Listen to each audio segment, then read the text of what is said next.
Welcome to a new series that we're going to be covering today and the next 4 weeks. It's going to be entitled The Science of Hope. I guarantee you, I'm going to cover some things and say some things you probably never thought about. For those people who are not necessarily biblical scholars or Bible scholars, one scripture deconstructed over the next 4 weeks, and we're going to talk about the science of hope. The scripture that we're going to use is probably something familiar. It doesn't matter what your faith is, what your belief is. You often hear it in media, you hear it in movies, you hear it in casual conversation. That scripture is found in Hebrews 11, verse 1, and it says, "Now faith is the substance of things hoped for and evidence of things not seen." With that being the case, we'll use that as our starting point and anchor, and we're going to deconstruct that. I'm going to cover some things that you probably never heard of before and how you can make it applicable to your life, career, family, or anything you are pursuing. So I want to start this series off by telling a complete story and how I came up with this topic about hope. So I guess I'll say 15 years ago, um, my life was in complete shambles. Um, Everything in my life that I thought was solid, secure, was going in the right direction, came to a complete halt. From my career to family issues to just life in general, I was at my ground zero. During that time in my life, for me in particular, I spent the majority of my life in church and trying to do things God's way. Then 15 years ago, I found myself at ground zero. Everything was completely torn apart. You know how you hear people say, if you build your house on sand and the waves and all that, literally a tsunami hit my life. Everything that was important to me was touched. It was a complete shamble. And during that time, it was the beginning portion of me going on this journey to discover what faith was and what hope was. And so for those who are online and watching this is not a pie in the sky type of teaching. This is not something that is going to give you the warm fuzzies.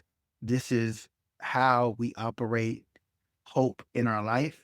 How do we operate faith in our life to rebuild the things that we desire to have in our life? I'm using that one line of scripture that is probably a familiar passage you've heard in passing, that faith is the substance of things hoped for and the evidence of things not seen. We're going to use that as the foundational concept and break it down from there. The reason why I felt in my heart that I needed to do this series is because we are experiencing some transformation and change. There are a lot of uncertainties. If we are not careful, we could lose hope. If we're not careful, we can become casualties to our feelings, emotions, and things surrounding us instead of being proactive and pushing forward to the things we desire to have in our life. One thing that you'll find as you go through this series, and even in my own personal life, where I am today, to where I intend to go in my life, is a reflection of holding on to things when it felt like my life was hopeless, to continue to drive and to push when I didn't feel like it. Some things in my life I may have felt uncertain about, but having hope allowed me to continue to push, grow, take risks, pursue challenges, and put myself out there in places where I was uncertain of the outcome. Along every step of the way, my life, my faith, and my hope grew. So, wherever you're at in your situation, if you're unemployed or looking for employment, if there is more money than money, if you are just uncertain about the world around you, the political climate, if you're just uncertain about life itself, I encourage you for the next 4 weeks to give up an hour every Saturday. I hope you will grow, be encouraged, be motivated, be inspired, and be empowered to keep going when it seems like life is hopeless. For those who are interested, I am basing it off a book I wrote and released in 2020 called Tikvah. You can go to Avodah Dynamics to purchase it. It is on Amazon. You can get it in the form, or you can just purchase the book and it'll be shipped to you. This is the first time I've actually taught it, and I'm going to bring some practicality to where I'm at today and how those steps move me forward with this idea of hope. In this series, a couple of things. This is an interactive experience throughout the course of this series or the science of hope. I'm not going to give workbooks this time. I'm going to make this more interactive. I want you to type into the chat room, write your own notes, things drop into your heart or your head. You can put it in the chat. I want this to be an interactive conversation. As you grow and mature, learn and grow, there are going to be some things that jump at you. Make sure that throughout this process, you have to activate and be engaged in what I'm asking you to do. With that, I'm going to give you this one point in the beginning. Hope is not just a principle that governs success. So as we dig deeper into this, what I want you to do is take 1 minute. I want you to either type in the chat, wherever you are, about words that you attribute to hope. What words come to mind when you think about hope? Just take 30 seconds to do that. What words come to mind when you think about hope? You can type in the chat if you have it. We have someone else. What is a word that you can attribute to hope?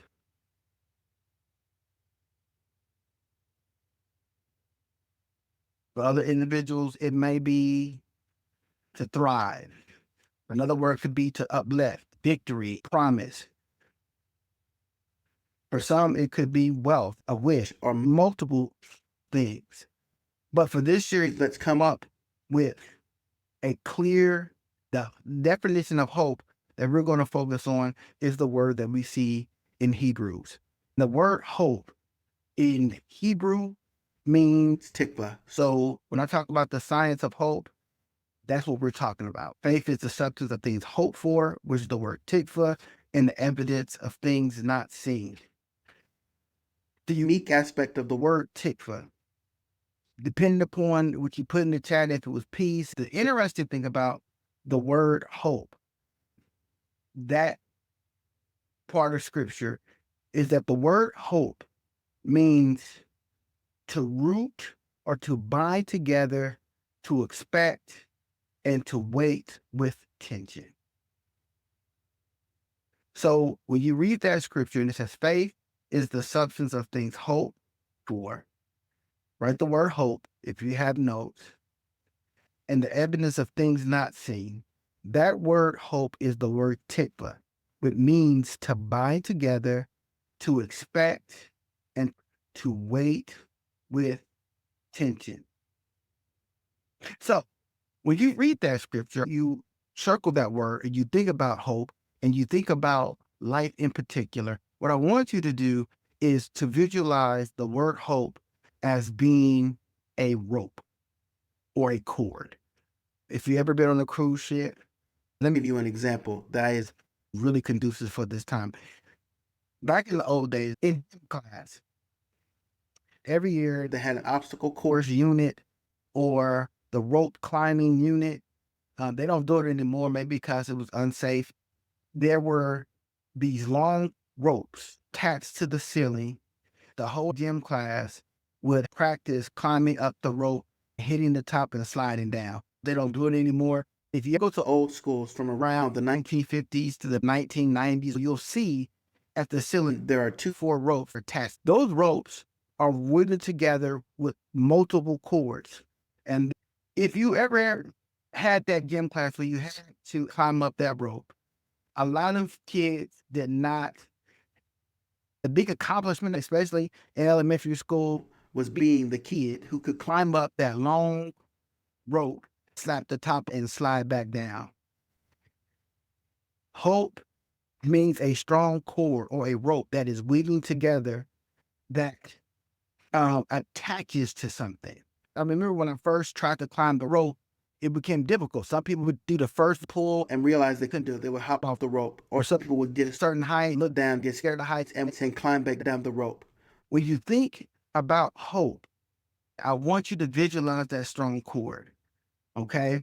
I want you to visualize that strong cord because unlike optimism, what hope is the ability to pull or to attach itself to something that you desire, something that is unseen, something that you really, really want and pull it into your reality. Just like that cord. So that rope that you climbed as a child or the rope that you climbed in gym class, the difficulty is the science about how hope works. Hope is a strong cord. It's a cord that you attach to pull whatever is unseen into your reality. So when you look at that scripture, Hebrews, and it says, faith is the substance of things hoped for. Strong cord, that strong word, whatever it attaches to, and evidence of things not seen. Hope is an action. Hope is the binding thing that allows you to pull the things that you desire into reality.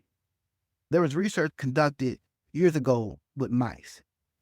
The scientists had a series of mice they were testing for a long period of time until they stopped swarming. They were not dead, they were still living, they was alive, and then they would put them in water.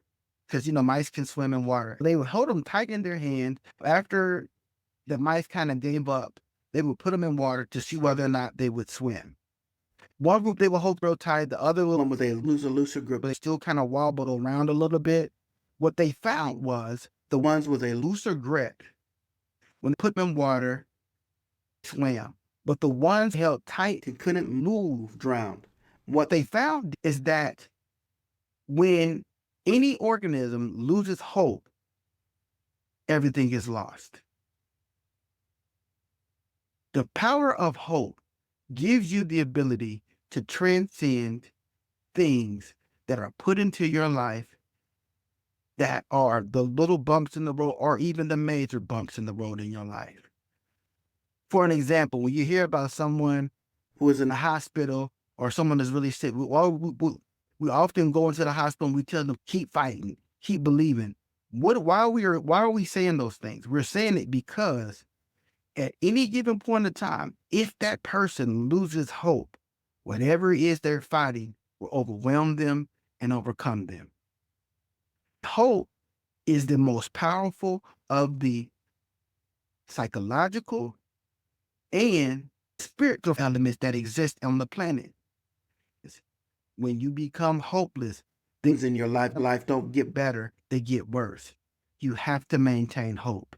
If you don't have hope, everything becomes lost. The goal of the next 4 weeks is to drill down into what hope is, how to activate hope, and how use our hope to pull those things we desire into our lives. There is a difference between natural hope or hope itself and wishful thinking. There is a difference between hope and wishful thinking. Here's an example. Let's say you have this concept or idea that you want to do in your life, or you have dreams or aspirations of becoming something. Let's say if you believe in hope to become a doctor, there are things you have to do when you were a kid. And people ask, what do you want to be? I want to be a doctor. Yes, that's good aspirations. But to truly become a doctor, you have to activate something else. You have to go to school, do well, study, apply yourself, and work really hard to become a doctor, right? 90% of us live in a world where we have wishful thinking, meaning we have grandiose ideas, but we never put the sweat equity into place to be able to activate the things that we believe in.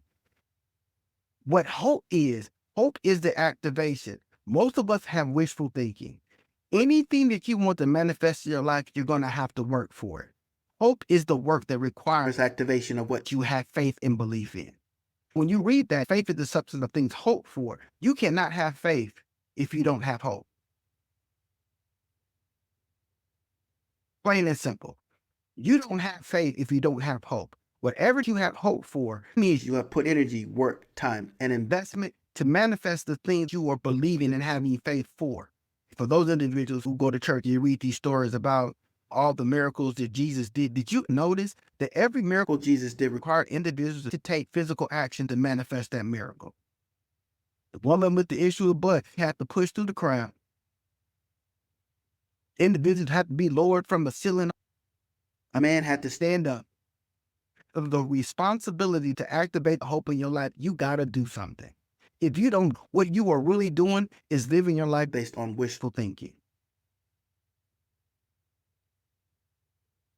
The bigger thing that you're hoping for requires a bigger commitment and a bigger investment for yourself. Some of us think that you can wishfully think that you're going to get in shape this year. Haven't been to the gym once, but you wishfully thinking that you're going to lose weight this year. Some of us play our life like we play the lottery.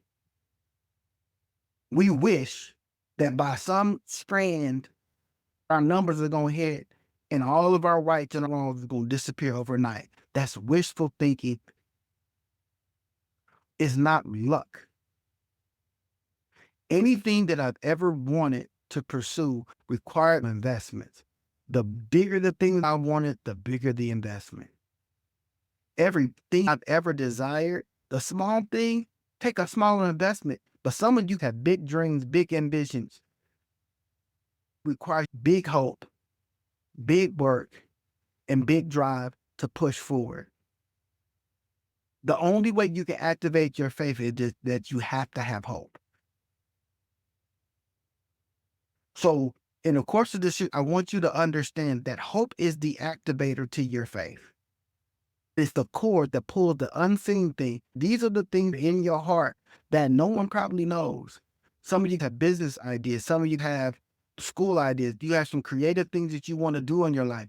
Some of you may be struggling with health or you want to get better. Whatever it is in your life, big or small, what activates it or puts you on the process to change it is that you have to activate hope. Don't wish that things will change. Get up and do something about it. One of the things that we often think about, even church, we just pray on it. Prayer is good. Meditating is good. But at some point, you have to get up and do something. Faith without works is dead. What is the work part? If I hope for something to happen, I get up and go towards the thing that I have faith and hope. And we're not talking about wishful thinking or this pie in the sky element where I just do something one time and I expect for it to happen. Some of us have been knocked down multiple times. Some of us have had barriers in our life that seem as if we can't overcome them. What hope allows you to do, it allows you to keep pushing when other people stop. Here's an example in my personal life. Like I said before, 15 years ago, life was a complete shambles. There was nothing that I could see in my life that would allow me to have hope other than that there was something inside of me that said, don't quit now. There was nothing physically that I could say I did. I had to mentally, spiritually, and physically every day get up to keep pushing. Yes, I prayed. The manifestation of this series started from the fact that someone said different to me and it ticked me off because I thought I had faith. Have anyone ever said something to you like, you gotta have faith? And you like, man, I do have faith. But what happens when just having this wishful thinking that things will change is not even good enough? You're at your wit's end. You've tried everything. What hope allows you to do is keep pushing. The way that you activate hope is confident expectations and actions. If I believe things will change, I will act accordingly. The first step to activating hope is to have a confident expectation plus an action. Confident expectation plus an action. If I believe things will change, I will act accordingly. What allowed me to keep going or will allow you to keep going is to have confidence in the expectation that it is going to happen, and therefore you act accordingly. If it's going to change, I'm going to act like it's going to change. Think about it. Pearls of possibilities, which are really the seeds of hope. For all of us, some people here are aspiring to be urban gardeners. You get your own little garden in your house and you plant seeds. When you plant a seed in the dirt, it is surrounded by obstacles. You dig it deep inside the dirt. It's watered. You have to do all the little things to take care of the environmental conditions. When the environmental conditions are optimal, the seed still has to overcome. Right? So when you plant a seed, it's covered by dirt. You water it, put sunlight, etc.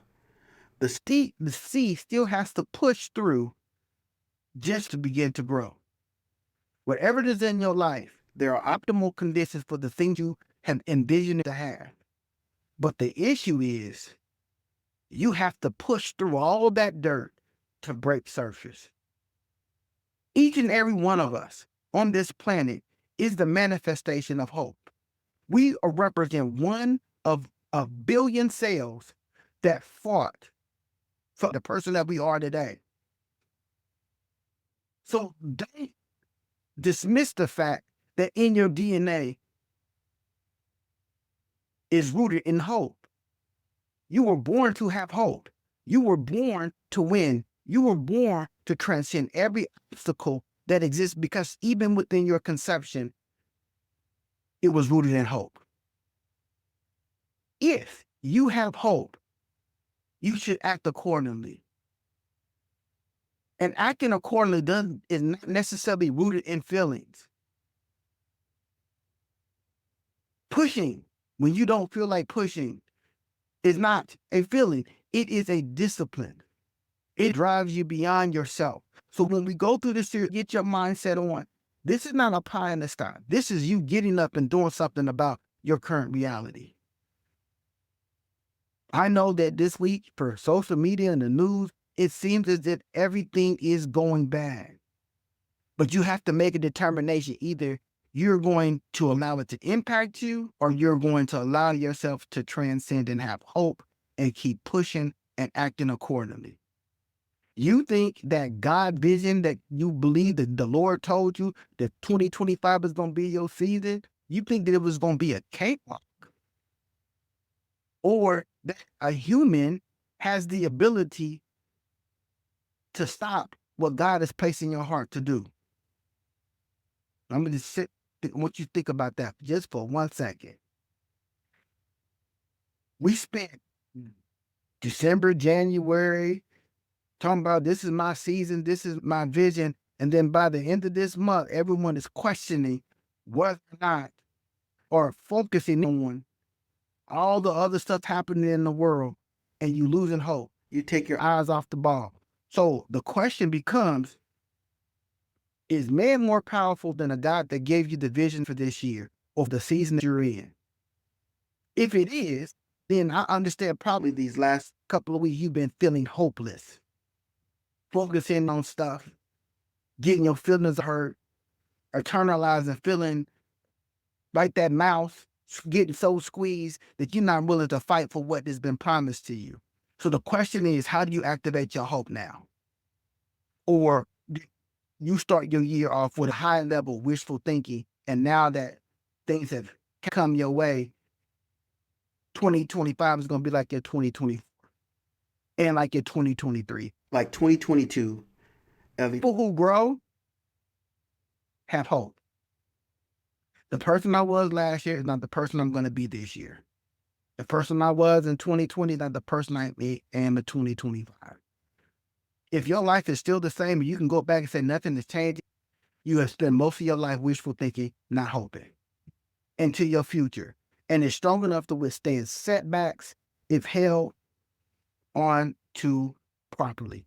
Hope is a rope that connects your present to your future. Hope is a strong cord. Hope is that rope that connects your present to your future and is strong enough to withstand setbacks if held properly.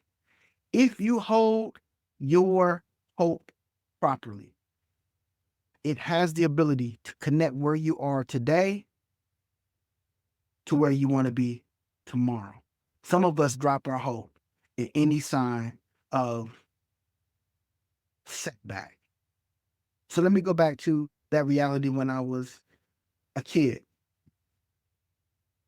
climbing the rope in gym class. There was no greater achievement, especially in elementary school, than to climb that rope and touch the top. Now, I was fortunate enough at that age in middle school. By the time I got into fifth grade, sixth grade, I was able to touch the top of that rope and hit it and climb back down and ring the bell at the top. But other students were not able to do that. Let me explain to you the psychology why a lot of students weren't able to do it. To climb that rope successfully, there are a couple of things you need to understand. If you are scared of heights, don't look down. For example, you would climb the rope, they would get halfway up, look down, get scared, and then come all the way back down. Think about it. How many times do you start something in your life? You get halfway there, look down, fear hits you, and then you climb back down. That's one way that we stop our hope from manifesting. We do things, we get halfway there, we start the process, we get so fearful that we get off. There were other kids who had the same scenario. They would get on the rope, do the first tug, and they were not strong enough to pull themselves up. So they would just kind of pull it a couple of times, feel the resistance of what was needed to go up another one, and then they would just stop and say, I can't do it. How many of us, when they realize what it takes to do what we need to do, and the tension that it takes to activate our hope to move forward, just let go of the rope and say, we can't do it. Some of us don't even start. We look up and say, hey, I want to do that. And then we realize when we get up to the rope and it's our turn to take our chance, we pull on it, realizing it's going to take more effort than we're willing to put forth, and then we walk away. And then we have wishful thinking to do something else. How many of us are in that scenario in our life? Or you could be that person that keeps working their way up and touch the top and then come back down. Now, here's the thing that I noticed when I was a kid. The first time I did the rope, I was that kid who went up hard, can't do it. Stressing, hopped off, walked away. Next time, I climbed all the way up. The rope kind of started swinging back and forth. I looked down, got a little high, came all the way back down. But there was one day I decided that today is my day. I'm going to climb this rope. I'm going to touch that bell. And I'm going to accomplish something that has never been accomplished before in my life. So I did it. I remember I climbed the rope. I kept pushing. And then when you get to the point where you pass that midway point, you get almost there.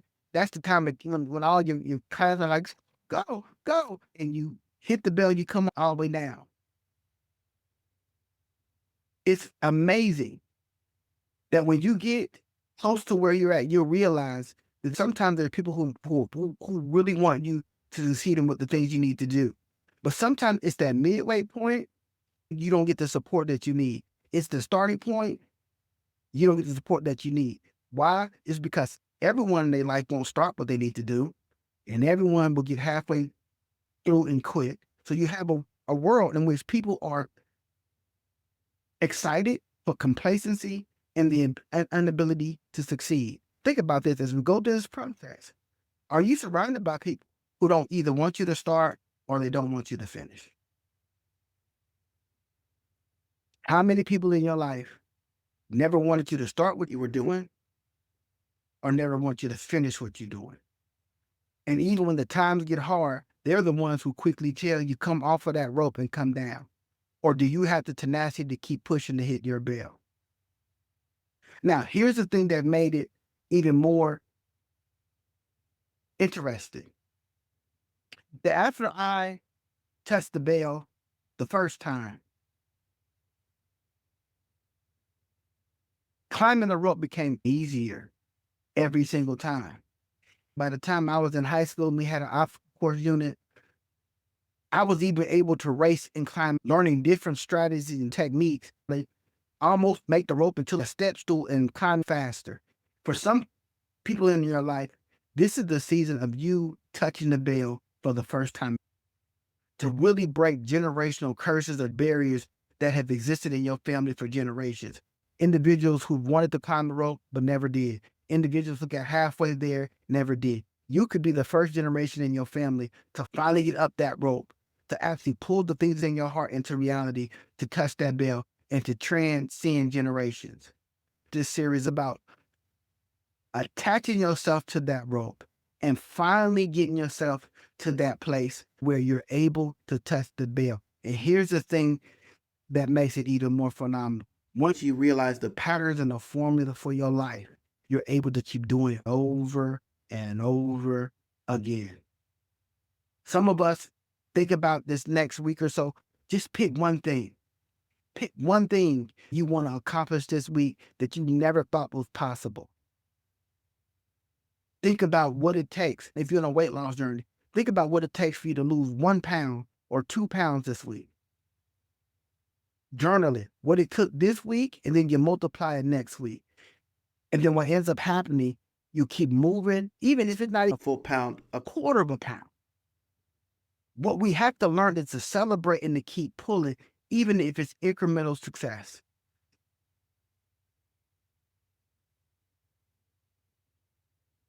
As long as you keep pulling, whatever it is that you hope and dream for will have to manifest. There are rules about this process. The bigger thing that you're hoping for, the bigger the amount of energy and force you have to exert to pull it into your reality. Yes, it is possible to become a millionaire, a big to into your reality. As we start this journey, your ability to manifest 21 requires confidence in the expectation and action. Want to go to law school, or if you want to lose weight, you can't wish to lose weight. You have to diet, exercise, and work out. If you want to succeed in your career, it may require you to go to school. It may require you to give up your social time. You can't watch a gazillion basketball games every day and not focus on your dreams and ambitions. Something has to give, and you have to sacrifice. But if you really have confidence that's going to happen, you need to act accordingly.